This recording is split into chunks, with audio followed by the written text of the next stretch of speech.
Well, I wish I deserved such a medal. It's such a great honor. Yeah, it's really very heavy, Yeah.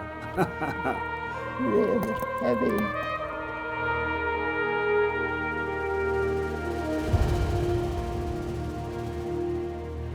On the 1st of July 2021, this photographic arts museum, named after Gao Fan, has opened in Zhejiang. One of its holdings is entitled The History of Chinese Photography, 48 volumes of which are archives of my parents, Isabel and David Crook. I'm Michael Crook, son of Isabel Crook.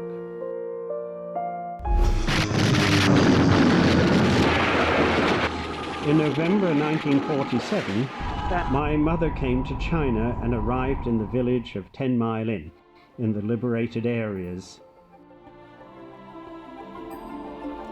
This year, a turbulent reform was taking place in China's extensive rural liberated areas. My mother was working on a PhD in anthropology at the London School of Economics and Political Science at the time. When she heard this news from China, she abandoned her comfortable life there and boarded a boat bound for China. At that time, my mother could never have guessed she would spend the rest of her life in China. Interesting. The east gate of the village? I wanted to do anthropology, but we thought that this land reform was the beginning of changing society, not just overthrowing the enemy, so we thought it was very important to study it and write about it. This year, my parents entered the village of 10 Mile Inn, in the liberated areas of Jinjiluyu. 10 Mile Inn was a remote mountain village at the foot of the Taihang Mountains, now under the jurisdiction of the city of Wu'an in Hebei Province. My mother gave a description of 10 Mile Inn at the time. We arrived by mule cart, passing through the picturesque south gate. In bold white letters above the graceful arch was a line from a popular folk song set to the words, Mao Zedong is the great savior of the Chinese people. 哎，李维新，你好啊！我们要到十里店去采访。好的，我会积极配合，打好相告。 We went to the house where my parents lived while in 10 Mile Inn.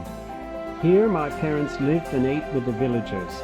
During the day they would visit and interview villagers house by house and take pictures. In the evening, by lamplight, they would record in writing or by typewriter what they had learned. They actually stayed for 8 months, took over 700 pictures and wrote up their findings in 2 books. 10 Mile Inn Revolution in a Chinese Village and 10 Mile Inn Mass Movement in a Chinese Village, telling the world the truth about the rural liberated areas in North China at the time. When they arrived in the village of 10 Mile Inn, they lived in the home of Wang Jiaxiang. Some folks proposed that they should get special food cooked just for them, but they firmly declined.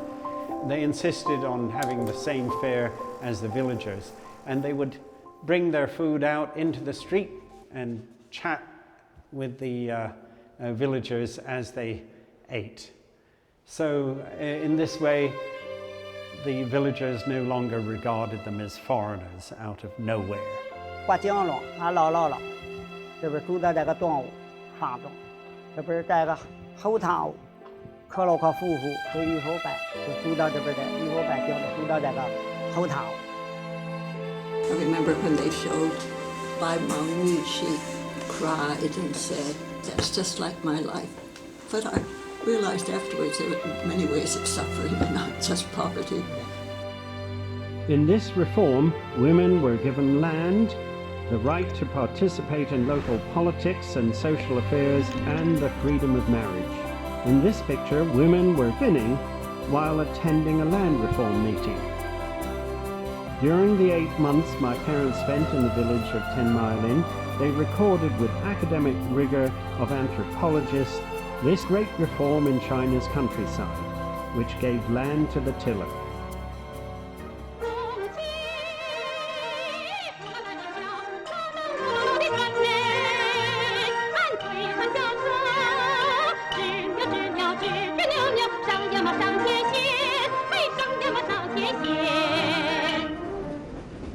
Eight months later, my parents left Tenmailin by the only narrow gauge railway in the revolutionary bases of CPC. But they did not go on to take a plane bound for Canada. Instead, they went to live in a more remote village, Nanhaishan, in Hebei Province. In July 1948, my parents received a surprise and special invitation. So it was that my parents helped set up the Central Foreign Affairs School, predecessor of the Beijing Foreign Studies University. No, we weren't participants. We didn't join the revolution until we were asked to teach in the school, and we went to the school, and then we were paid by the school in millet. On November 21st, 1950, my mother wrote to her doctoral dissertation supervisor at the London School of Economics and Political Science, Professor Raymond Firth. Now we are more and more directly absorbed. This year, my mother is 106 years old and continues to live a simple life on the campus of the Beijing Foreign Studies University. On the morning of September 29, 2019, my mother, Isabel Crook, was awarded the Friendship Medal by President Xi Jinping.